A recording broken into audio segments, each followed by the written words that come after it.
ये एग्जाम्पल है दो लड़कों का जिनकी एज है 18 साल, और दोनों का एक ही डिजायर है कि मेरे को एक BMW गाड़ी चाहिए। दोनों का यही है, और अगले 10 साल के अंदर अंदर चाहिए। बस तरीका थोड़ा सा अलग अलग है। जो पहला लड़का है उसने क्या किया, अपना एक गोल सेट किया। उसने एक अपनी डायरी में लिख दिया, पोस्टर्स ला करके उस गाड़ी के अपने घर में लगा दिए जगह जगह पर। 24 घंटे उस गाड़ी के बारे में सोचने लग गया कि ये गाड़ी मुझे चाहिए चाहिए चाहिए। रोज रात को बैठ करके फील करता कि मेरे को गाड़ी मिल गई है, आवाजें निकालता, जू जू जू ये वो, और करते करते ब्रेक मार रहा है, ये कर रहा है वो कर रहा है। एक्चुअल में नहीं मिली है, इमेजिन कर रहा है, फील करने की कोशिश कर रहा है, उस गाड़ी को एक्सपीरियंस करने की कोशिश कर रहा है, क्योंकि ऐसा बहुत बुक्स में लिखा हुआ है। लॉ ऑफ अट्रैक्शन में भी यही बताया गया है। यस और नो? अब इसको करने से क्या हो रहा था? पहले उसकी सिर्फ एक विश थी, एक चाह थी कि हाँ मेरे को ये गाड़ी मिल जाए, नहीं भी मिले तो कोई फर्क नहीं पड़ता। लेकिन अब उसका वो बर्निंग डिजायर बन गया। अब उसको गाड़ी हर हालत में चाहिए ही चाहिए अगले 10 साल में। अब आप में से कुछ लोग सोच रहे हो, आप में से कितने लोगों ने मेरा इल्यूजन टू रियलिटी वाला सेशन देखा है? आप सोच रहे हो कि यार आपने इल्यूजन टू रियलिटी में भी तो यही बात करी है, और आप खुद ही उसके अगेंस्ट बोल रहे हो। लग रहा है कुछ लोगों को, लग रहा है ऐसा लग रहा है।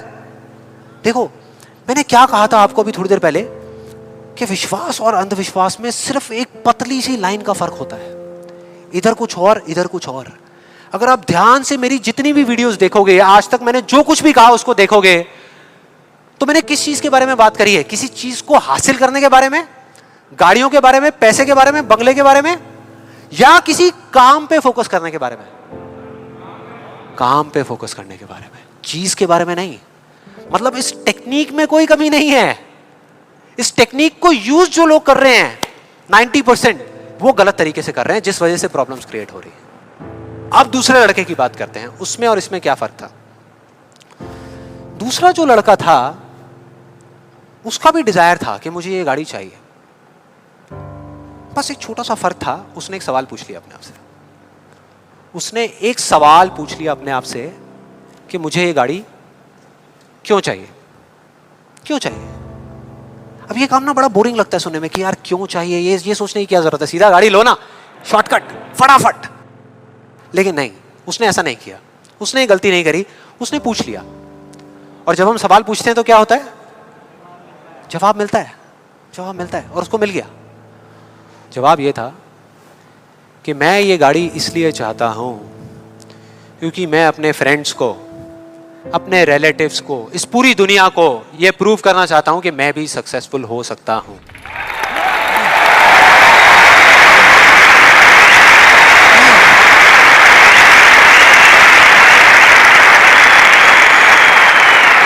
तो उसको जवाब मिल गया कि मैं ये इसलिए चाहता हूं क्योंकि मैं प्रूव करना चाहता हूं। फिर उसने दोबारा सवाल किया कि क्यों, मैं क्यों अपने आसपास वालों को, इस पूरी दुनिया को ये प्रूव करना चाहता हूं, क्यों करना चाहता हूं?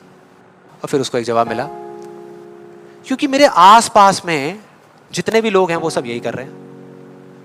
उसने एक आखिरी सवाल पूछा, और जब उसका जवाब मिला ना तो वो हिल गया, उसके सारे फंडे क्लियर हो गए। वो सवाल था कि सब ऐसा क्यों कर रहे हैं, और उसको जवाब मिला, सब ऐसा इसलिए कर रहे हैं क्योंकि सब ऐसा ही कर रहे हैं। बस उसको समझ आ गया कि एक रेस लगी हुई है जहां पर सब भाग रहे हैं, कोई तेज भाग रहा है, कोई धीरे भाग रहा है, लेकिन किसी को पता ही नहीं है कि वो भाग क्यों रहे हैं।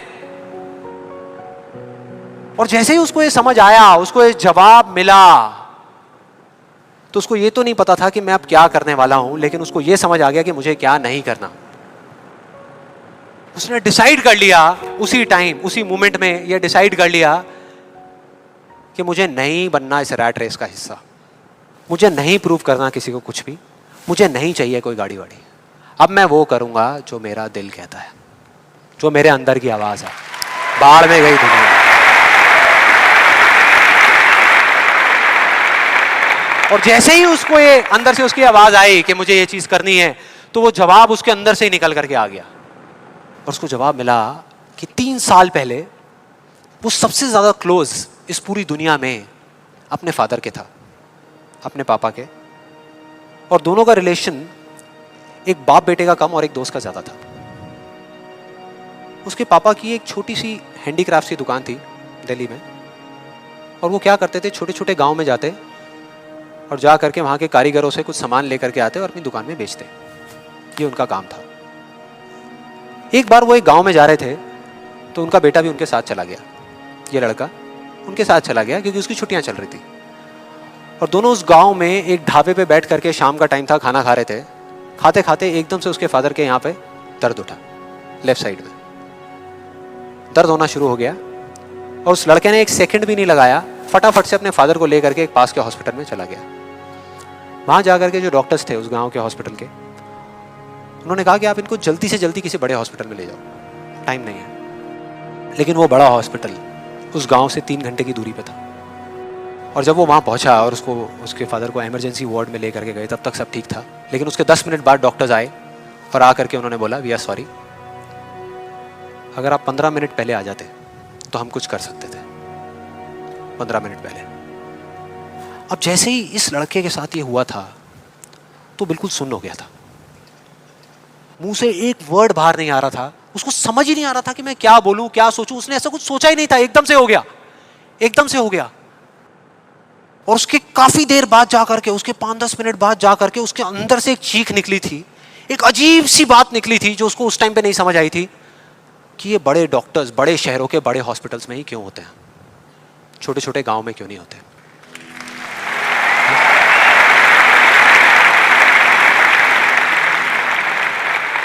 उस टाइम उसको नहीं समझ आया, आज समझ आ गया।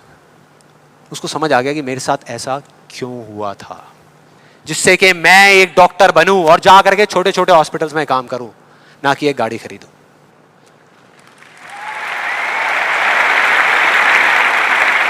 और इस एक सवाल ने, एक वर्ड के सवाल ने, क्यों ने, उसकी पूरी पूरी लाइफ का डायरेक्शन ही चेंज कर दिया। जहां एक तरफ उससे एक दिन में 1 घंटा भी पढ़ाई नहीं होती थी, अब वो दिन में 12-12 घंटे पढ़ने लगा। उसके कुछ साल बाद वो एक हार्ट सर्जन बन गया और जा करके कुछ बड़े हॉस्पिटल्स में बड़े डॉक्टर्स को असिस्ट करने के बाद में छोटे छोटे गांव में चला गया। ये थी उस दूसरे लड़के की कहानी।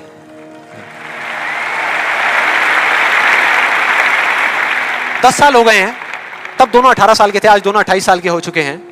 लेकिन क्या दोनों की लाइफ में थोड़ा बहुत फर्क होगा? एक बार देखते हैं एग्जैक्टली कि क्या फर्क होगा। जो पहला लड़का था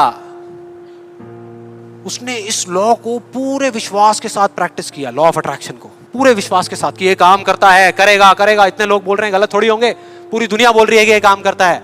उसने किया, लेकिन फ्यूचर किसी के हाथ में नहीं है ना, उसको नहीं मिला, उसको वो गाड़ी नहीं मिली। क्या होगा उसके साथ में? क्या होगा? खुश रहेगा? टूट जाएगा, पागल हो जाएगा, बिखर जाएगा, समझ ही नहीं आएगा कि हो क्या रहा है मेरे साथ में। यह है एक सिचुएशन। दूसरी सिचुएशन कि उसको BMW गाड़ी नहीं मिली लेकिन होंडा सिटी मिल गई। अब क्या होगा? खुश रहेगा? रह ही नहीं सकता, रह ही नहीं सकता, क्योंकि ये गोल सेटिंग करके और ये सब करके उसने अपने डिजायर को बढ़ा लिया, अपने अंधविश्वास को इतना बढ़ा लिया कि अब उसको वो ही गाड़ी चाहिए और किसी गाड़ी से उसका काम ही नहीं चलने वाला।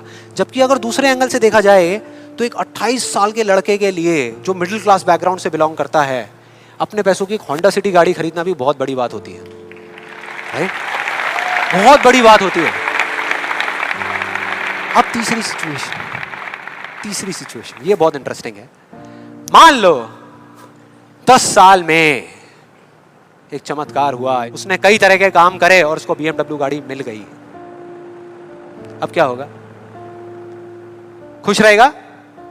सेटिस्फाइड हो जाएगा अपनी लाइफ से, बैठ जाएगा आराम से, हाँ, मिल गई, यही तो चाहिए था, मिल गया, हो गया काम, लाइफ बढ़िया हो जाएगी उसकी। उसका लालच और बढ़ जाएगा, उसका अंधविश्वास और बढ़ जाएगा। वो कहेगा कि अगर इस लॉ ऑफ अट्रैक्शन को प्रैक्टिस करके मुझे 10 साल में ये गाड़ी मिल सकती है तो अगले 5 साल में कितना बड़ा घर क्यों नहीं मिल सकता? यस और नो? मतलब कि उसको सब कुछ मिल चुका होगा लेकिन वो उसको छोड़ करके फ्यूचर के अंदर किसी और चीज को पकड़ लेगा। सब कुछ होने के बाद भी वो फ्यूचर में जिएगा और उसकी हालत बिल्कुल एक ऐसे खरगोश के जैसी हो जाएगी जिसके सर के सामने किसी ने डंडा लगा करके गाजर को टांग दिया। इमेजिन करो कैसा होगा वो खरगोश जो उस गाजर को देख तो सकता है, बिल्कुल उसकी आंखों के सामने है, उसको खाने के लिए भाग भी सकता है लेकिन कभी खा नहीं सकता, मरते दम तक सिर्फ भाग सकता है, खा नहीं सकता। क्योंकि उसकी जो खुशी है वो उस काम में नहीं है जो वो काम कर रहा है, किसी चीज में है, बाहर है, उसके अंदर नहीं है। अब देखते हैं दूसरे लड़के को, ये बहुत इंटरेस्टिंग है कि इस दूसरे लड़के का क्या होगा। 10 साल हो गए, वो छोटे छोटे गांव में जा करके अपना काम कर रहा है, और पहली सिचुएशन उसको गाड़ी नहीं मिली, BMW गाड़ी उसको चाहिए थी 10 साल पहले, लेकिन आज नहीं मिली, तो क्या होगा? क्या होगा? खुश रहेगा। उसकी खुशी किसी गाड़ी में नहीं है, किसी चीज में नहीं है, उसके काम में है। कल जो मिलने वाला है उसमें नहीं है, आज जो वो कर रहा है उसमें है।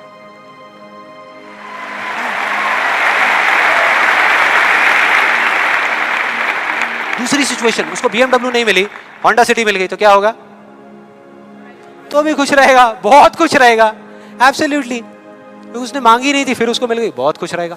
उसको BMW मिल गई तो क्या होगा? खुश रहेगा। लेकिन इस वजह से नहीं कि उसको ये गाड़ी मिल गई, इस वजह से क्योंकि वो जो काम कर रहा है उसमें उसको खुशी मिल रही है। और एक सबसे बड़ा फर्क पता है क्या है यहाँ पर इन दोनों के अंदर? सबसे बड़ा फर्क अगर आप ध्यान से देखोगे, ये जो दूसरा लड़का है, अगर इसको गाड़ी मिल गई, जो डॉक्टर है, और छिन गई 1 साल बाद, तो क्या होगा? तब भी खुश रहेगा। लेकिन जो पहला है उसका क्या होगा? अरे वो सिर्फ डर में जिएगा, वो सिर्फ डर में जिएगा। जो है उसको खोने का डर, जो मैं चाहता हूं उसके ना मिलने का डर, 24 घंटे सिर्फ डर।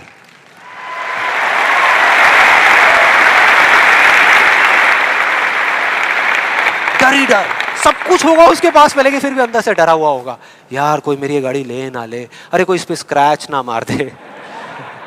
स्क्रैच के पीछे मैं सुन रहा हूं आजकल मर्डर्स हो रहे हैं कि तूने मेरी गाड़ी पे स्क्रैच कैसे मार दिया, ले धाड़, खत्म। क्या हो रहा है भाई? क्या हो रहा है? किस वजह से हो रहा है? उसकी जड़ क्या है? यही है जिसकी मैं बात कर रहा हूं अभी, यही है। अभी तक मैंने जो कुछ भी कहा है उसको एक लाइन में अगर इन दो के बीच का फर्क आपको बताऊं तो वो ये है, पहला आदमी बोल रहा है कि इस चीज को पाने के लिए मैं कोई भी काम करने को तैयार हूं,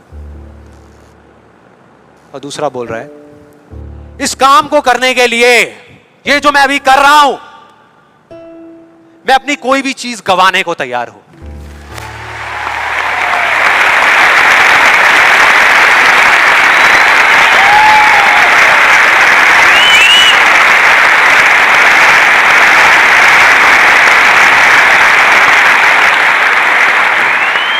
एक की जिंदगी का मकसद है, जो पहला है, पाना, हासिल करना, उस चीज पे कब्जा करना किसी भी तरीके से, बस वो चीज मेरे हाथ में आ जाए। फिर चाहे इसके लिए उसको धर्म के रास्ते पे चलना पड़े या अधर्म के, वो चलेगा। उसको सही काम करना पड़े या गलत करना पड़े, वो करेगा। लेकिन दूसरा, उसके लिए अपने अंदर की आवाज को सुन करके, अपने अंदर की मतलब कि अपने दिल की आवाज को सुन करके किया गया कर्म ही इस दुनिया का सबसे बड़ा धर्म है।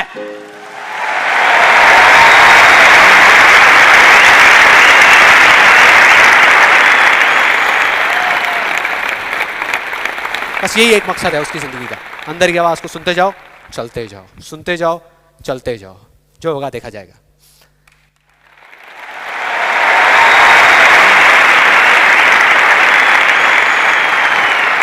और इस गलत फहमी में मत रहना कि जो पहला है उसको दूसरे से ज्यादा मिलेगा, ये सोचना भी मत।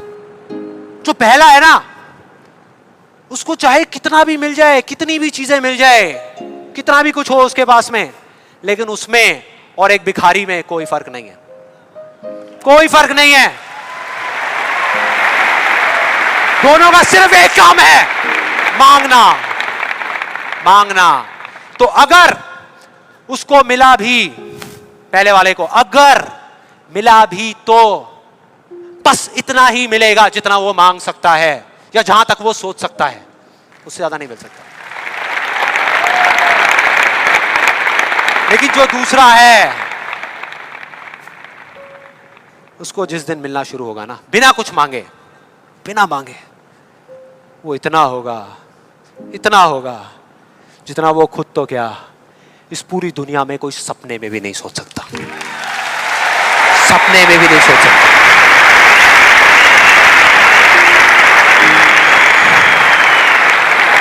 और इसका जो मैं आपको बोल रहा हूं, एक जीता जागता एग्जाम्पल आपके सामने खड़ा है।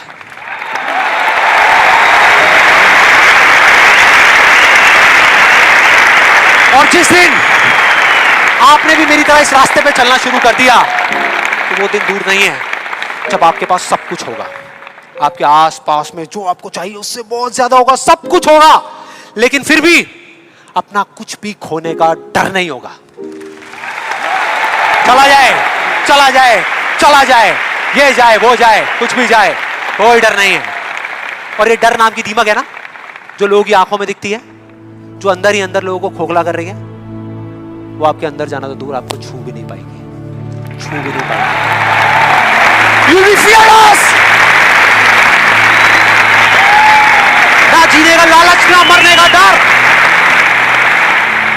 जो करोगे यहां से करोगे।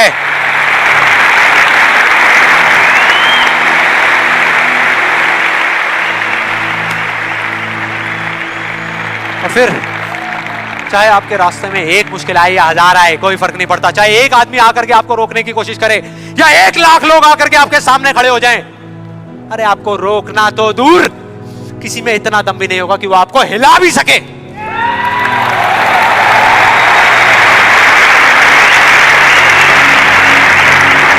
क्योंकि उस दिन आप पर खुद उसका हाथ होगा।